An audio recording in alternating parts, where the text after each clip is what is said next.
룻기 3장. 어느 날 시어머니 나오미가 룻에게 말했다. 아가, 내가 네 남편감을 좀 찾아봐야겠구나. 너도 행복한 보금자리가 있어야지. 네가 보아스 집안의 아낙네들을 따라다니며 이삭을 주워오곤 했다만 사실 그 집 주인인 보아스는 우리 친척이 아니냐.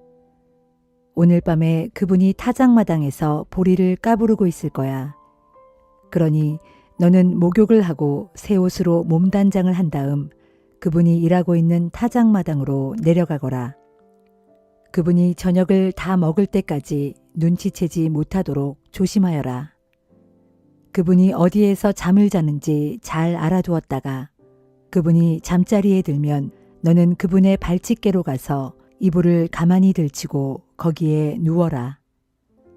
그 다음부터는 그분이 하는 대로 맡기면 될 것이다. 룻이 시어머니에게 대답했다. 예, 어머님께서 이르신 대로 하겠어요. 룻은 보아스의 타작마당으로 내려가서 시어머니가 시킨 대로 했다. 보아스는 배부르게 먹고 마신 후 기분이 좋아져서 곡식단을 쌓아놓은 낫가리 곁에 누웠다. 룻은 가만히 보아스의 발치개로 다가가서 이불을 들치고 누웠다. 한밤중이 되었을 때 보아스가 돌아눕는데 웬 여인이 자신의 발치개에 누워있는 것이 아닌가. 보아스가 깜짝 놀라며 물었다. 당신은 누구요? 그러자 룻이 대답했다. 저는 어르신의 여종 룻입니다.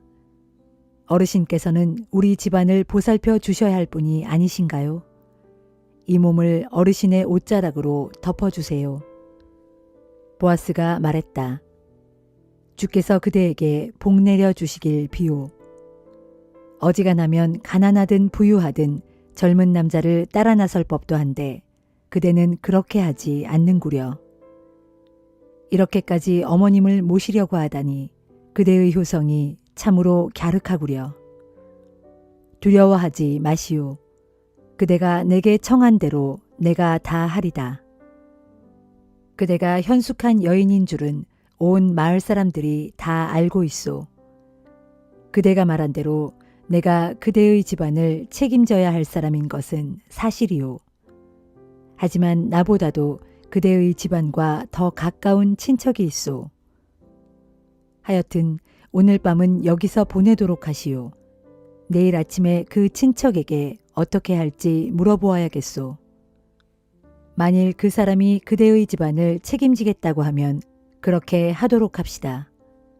만일 그 사람이 책임지지 못하겠다고 하면 그때에는 내가 그대의 집안을 꼭 책임지도록 하겠소. 이것은 주께서 살아계심을 두고 내가 맹세하는 말이오. 그러니 아무 걱정 말고 오늘 밤은 여기서 눈을 붙이도록 하시오. 룻은 새벽까지 보아스의 발치개에서 눈을 붙였다. 그런 후 아직 사람들이 서로를 알아보기 어려운 이른 새벽에 자리에서 일어났다. 그것은 사람들이 알아채지 못하도록 행동하는 것이 좋겠다고 보아스가 당부했기 때문이었다. 보아스가 룻에게 말했다. 겉옷을 펼쳐보시오. 룻이 시키는 대로 하자 보아스는 돛박으로 보리를 6번 퍼서 룻에게 이워주고는 마을로 돌아갔다. 룻이 시어머니에게 돌아오자 나오미가 물었다. 얘야, 어떻게 되었느냐? 룻은 나오미에게 보아스가 자기에게 베푼 일들을 낱낱이 말해주었다. 그러고는 이렇게 말을 맺었다. 그분이 그렇게 보리를 6번이나 퍼주면서 시어머니에게 빈손으로 가서야 되겠느냐라고 말씀하더군요. 그러자 시어머니 나오미가 말했다. 됐다. 얘야, 이제는 일이 어떻게 되어가는지 잘 지켜보아야겠구나. 그분은 분명 오늘 안으로 이 일을 다 마무리 지을 것이다.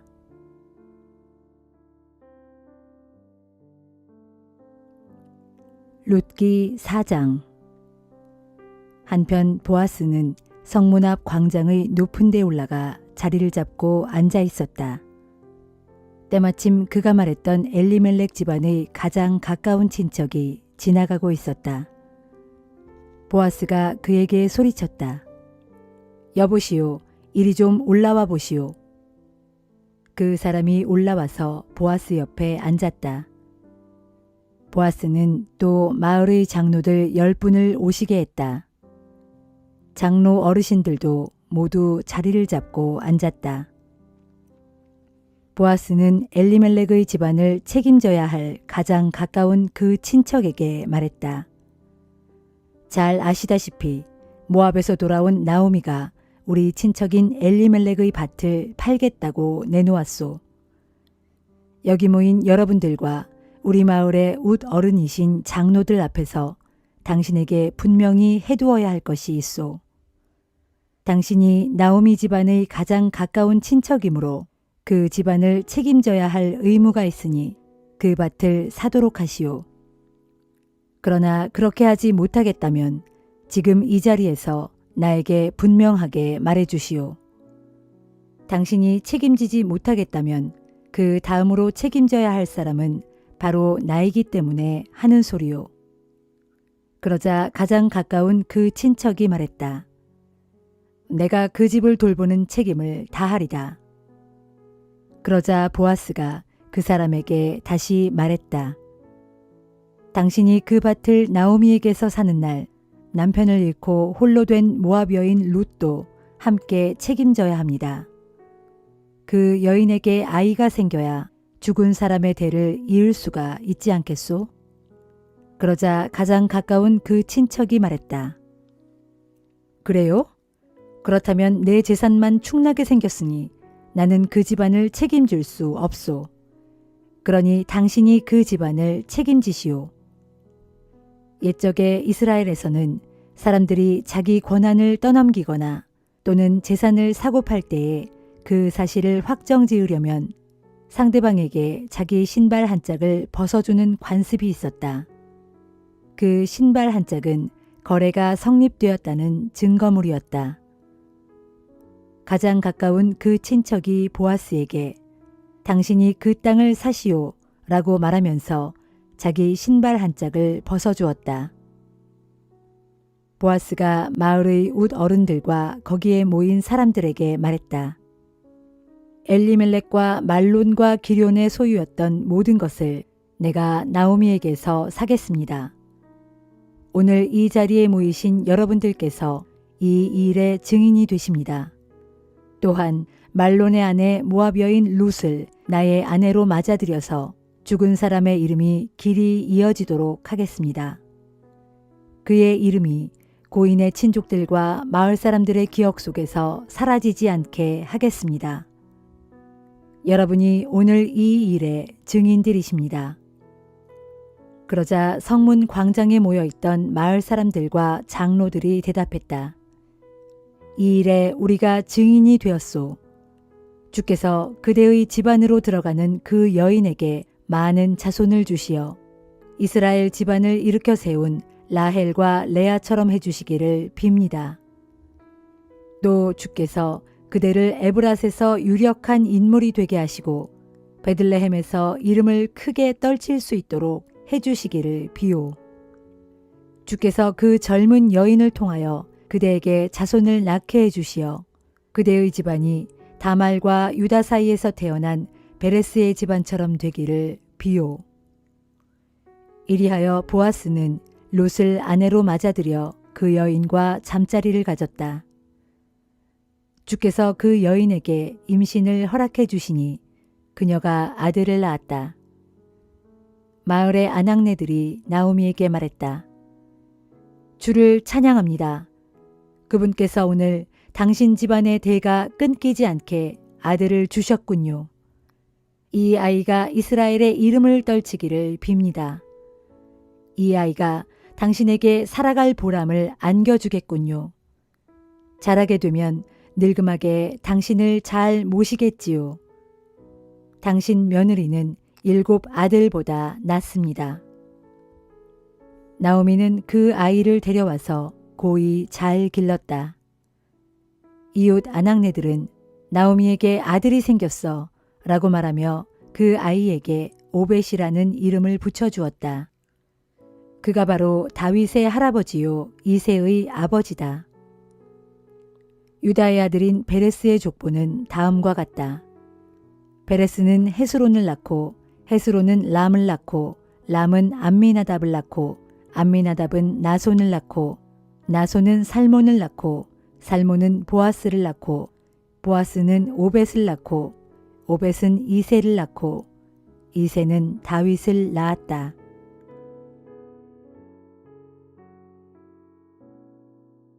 사도행전 28장.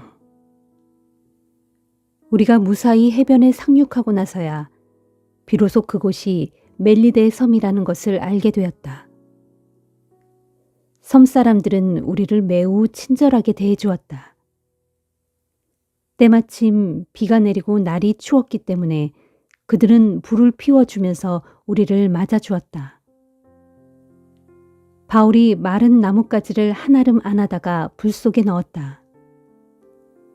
그런데 나뭇가지 속에 있던 독사 한 마리가 뜨거운 불기운에 놀라 튀어나오더니 바울의 손에 착 달라붙었다. 섬 사람들은 독사가 달라붙은 것을 보고 서로 수군거렸다. 저 사람은 살인자가 틀림없다. 바다에서는 살아났지만 정의의 여신이 그 사람을 그대로 살려두지 않는구나. 그러나 바울은 그 뱀을 불 속에 떨어뜨렸고 아무런 상처도 입지 않았다. 섬 사람들은 바울의 몸이 이내 부어올라 당장 쓰러져 죽을 것이라고 기대했지만 아무리 기다려도 그런 일은 벌어지지 않았다. 그러자 그들은 생각을 바꾸어 바울을 신이라고 생각했다. 해안 가까운 곳에는 그 섬의 추장인 보블리오가 소유하고 있는 농장이 있었다. 그가 우리를 그리로 초대해서 사흘 동안이나 친절하게 대접해 주었다. 그때 마침 보블리오의 아버지가 고열과 이질에 걸려 병상에 누워 있었다. 바울이 가서 그를 위해 기도하고 손을 얹어 낫게 해주었다. 이런 일이 생기자 섬 안에 있는 병자들이 앞다투어 바울을 찾아왔고 병자들은 모두 고침을 받았다. 섬 사람들은 우리를 극진히 대접해 주었을 뿐 아니라 우리가 그 섬을 떠날 때는 여행하는 데 필요한 온갖 물건들을 배에 실어 주었다. 파선을 당한 지 석 달 후 우리는 그 섬에서 겨울을 보낸 알렉산드리아 배를 타고 다시 로마행 항해길에 올랐다. 이 배의 앞머리에는 디오스구로라는 글자와 그 형상이 새겨져 있었다. 우리는 수라구사 항구에 들러 거기서 사흘을 지냈다. 또 그곳을 떠나 항해하여 우리는 레기온에 닿았다. 거기에서 하루를 묵고 남풍에 실려 그 다음날 우리는 보디올에 도착했다. 그곳에서 우리는 신도들을 만나게 되었고 그들의 간청에 못 이겨 이래를 함께 머물면서 대접을 받았다. 그런 후에야 우리는 로마로 갔다. 로마에 있는 형제들은 우리가 온다는 말을 듣고 앞비오 광장까지 마중을 나왔다. 그런가 하면 트레스 타바르네라는 곳에서 우리를 기다리고 있는 형제들도 있었다. 그들을 보고 바울은 하나님께 감사를 드리고 큰 용기를 얻었다. 마침내 우리는 로마에 도착했고 바울은 경비병 한 사람의 감시를 받으면서 따로 지내도 좋다는 허락을 받았다. 로마에 도착한 지 사흘 후 바울은 그곳에 사는 유대인 지도자들을 불러 모았다. 그들이 모이자 바울이 말했다. 동포 여러분, 저는 우리 민족이나 우리 조상들의 관습을 거스르는 일을 한 적이 없습니다. 그런데도 예루살렘에서 체포되어 이렇게 로마 사람들의 손에 넘겨졌습니다. 로마 사람들은 나를 심문한 후 나를 풀어주려고 했습니다. 내게서 사형에 처해질 만한 아무런 범죄 행위를 찾아낼 수 없었기 때문입니다. 하지만 유대인들은 이 결정에 반대하고 나섰습니다. 그러는 바람에 나는 어쩔 수 없이 황제에게 상소를 냈을 뿐이고 내 동족을 고발할 생각은 처음부터 추호도 없었습니다. 오늘 내가 여러분을 여기에 오시라고 한 것은 이런 사정을 여러분과 더불어 이야기하고 싶었기 때문입니다. 내가 이렇게 쇠사슬에 묶여 있는 것은 오직 이스라엘의 소망 때문입니다. 유대인 지도자들이 바울에게 대답했다. 우리는 당신을 고소한 일에 대해서 아직 아무것도 들은 바가 없습니다. 유대에서 편지를 받은 일도 없고 또 예루살렘서 온 형제들 중 누구도 그런 일을 우리에게 보고한 적이 없으며 당신에 대해서 나쁘게 이야기한 사람도 없었습니다. 그래서 우리는 당신의 견해에 대해 듣고 싶습니다. 우리가 아는 것은 어디에서나 당신의 종파에 대해서 반대하는 목소리가 높다는 것입니다. 유대인 지도자들은 날짜를 정해 바울을 다시 만나기로 했고 그날이 되자 많은 사람들이 바울의 숙소로 찾아왔다. 바울은 그들에게 하나님의 나라를 설명하고 또 모세의 율법과 예언자들의 글을 통해 예수에 대해 가르치고 설득했다. 그러한 바울의 설교는 아침부터 시작해서 저녁까지 계속되었다. 그 결과 더러는 바울이 하는 말을 믿었지만 더러는 믿지 않았다. 이처럼 의견의 일치를 보지 못하고 헤어지려고 할 때 바울이 마지막으로 그들에게 이렇게 말했다. 성령께서 예언자 이사야를 통해 여러분의 조상들에게 선포하신 말씀이 참으로 옳습니다. 즉, 이 백성에게 이 말을 전하여라. 너희가 듣기는 들어도 깨닫지 못하고 보기는 보아도 알지 못할 것이다. 그것은 이 백성의 마음을 무디어졌기 때문이다. 그들은 귀가 먹고 눈이 감겨져 있다. 그렇지 않았다면 그들이 눈으로 보고 귀로 듣고 마음으로 깨달아 내게로 돌아섰을 것이고 그러면 내가 그들을 고쳐주었을 것이다. 그러므로 여러분은 하나님의 구원이 이방 사람들에게로 갔고 그들은 그 말씀을 받아들이게 될 것이라는 사실을 알아야 할 것입니다. 바울이 이렇게 말하자 유대인 지도자들은 서로 심한 논쟁을 벌이다가 돌아갔다. 바울은 자신이 빌린 셋집에서 만 2년을 지내면서 찾아오는 사람들을 모두 친절하게 맞아주었다.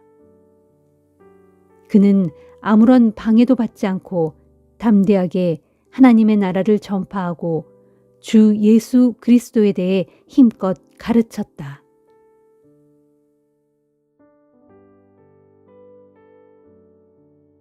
예레미야 39장. 시드기야가 유다 왕이 된 지 9년째 되는 해 10월, 바벨로니아 왕 느부갓네살이 자기의 모든 군대를 거느리고 예루살렘을 치러 올라와서 그 도성을 에워쌌다.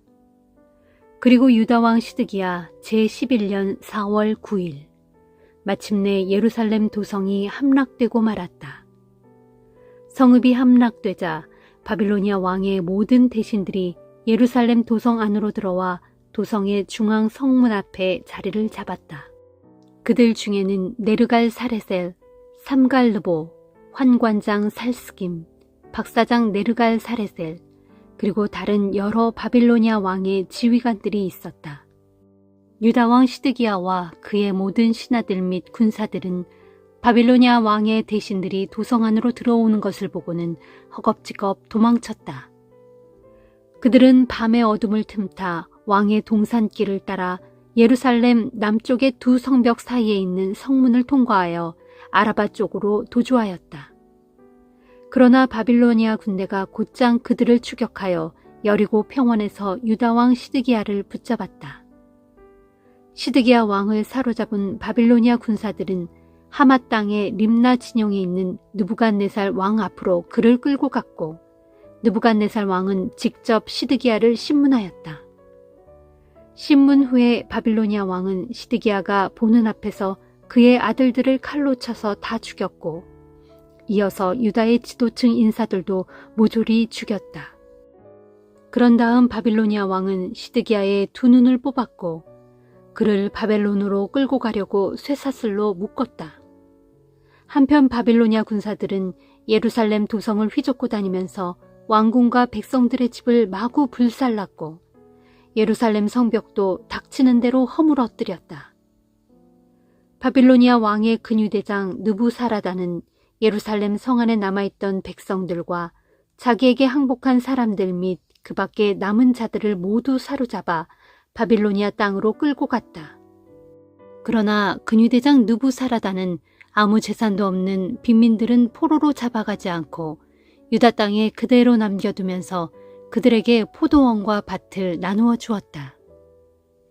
한편 바빌로니아 왕 느부갓네살은 근위대장 느부사라단을 예루살렘으로 보낼 때 예언자 예레미야에 관해서 이런 지시를 내렸다.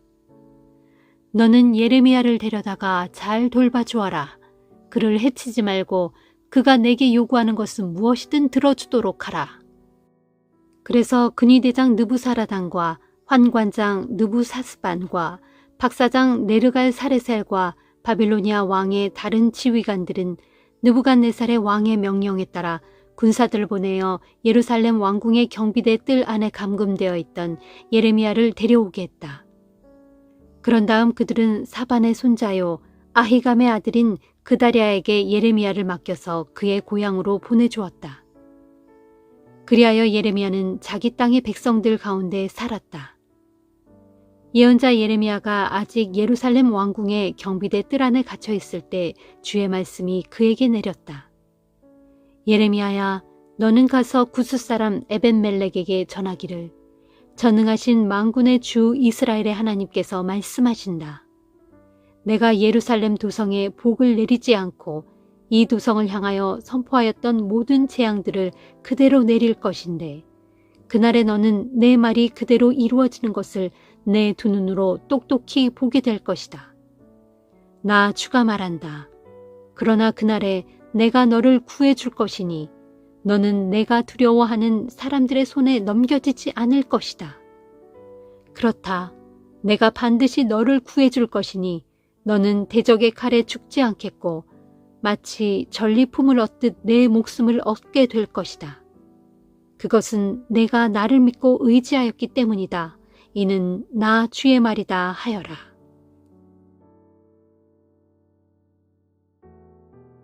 시편 11편.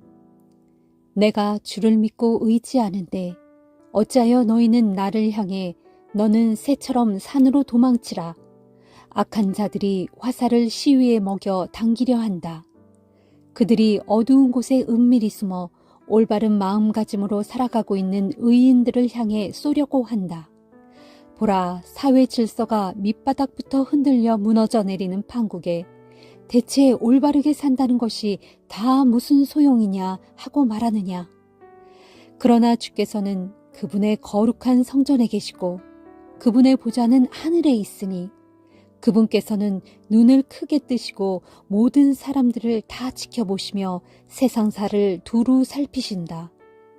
그리하여 주께서는 의인을 살펴 가려내시고 악인과 폭력을 일삼는 자들을 지독히 싫어하신다. 마침내 주께서 악한 자들에게 유황불을 비처럼 쏟아부어 태우는 바람으로 그들을 다 사를 것이니 그것이 저들이 받을 몫이 될 것이다. 진실로 주께서는 의로우시니 의로운 자를 사랑하신다. 그러므로 올바르게 사는 의인들은 장차 그분의 얼굴을 뵙게 될 것이다. 12편. 주여 도와주소서. 경건한 사람들이 세상에서 온데간데 자취를 감추었고 신실한 사람들도 사람 사는 세상에서 더 이상 찾아볼 수가 없습니다. 사람들은 저마다 거짓말을 둘러대고 두 마음을 품고서 입에 발린 말로 이웃 속이기를 밥 먹듯 합니다. 아, 주여, 아첨하는 저 간사한 입을 다물게 해 주소서. 자기 자랑만 늘어놓는 저 교만한 혀를 끊어 주소서. 저들은 말하기를 우리가 우리의 혀로 이길 것이다. 입술은 나의 것. 하고 싶은 말을 내 입으로 하는데 누가 우리를 말릴 수 있으랴 합니다. 그러나 주께서는 말씀하시기를 가진 것 없어 서러움 당하는 가난한 자들과 오갈 데 없는 가련한 자들의 억울한 신음소리와 탄식소리 내가 다 들었으니 이제 내가 일어날 것이다. 일어나서 그들의 소원대로 그들에게 구원을 베풀어 그들을 안전한 곳에 두어 편히 살게 할 것이다 하셨습니다. 진실로 주께서 하시는 말씀은 순결하니 흙도가니에서 7번 걸러낸 은과 같습니다. 오 주여, 이제 주께서 우리를 안전하게 지켜주소서. 이 악한 세대에 저 악한 무리들에게서 영원히 우리를 보살펴 주소서. 비열하고 타락한 자들이 오히려 높임받는 이 시대, 악한 자들이 사방에서 활개를 치며 설치고 있습니다.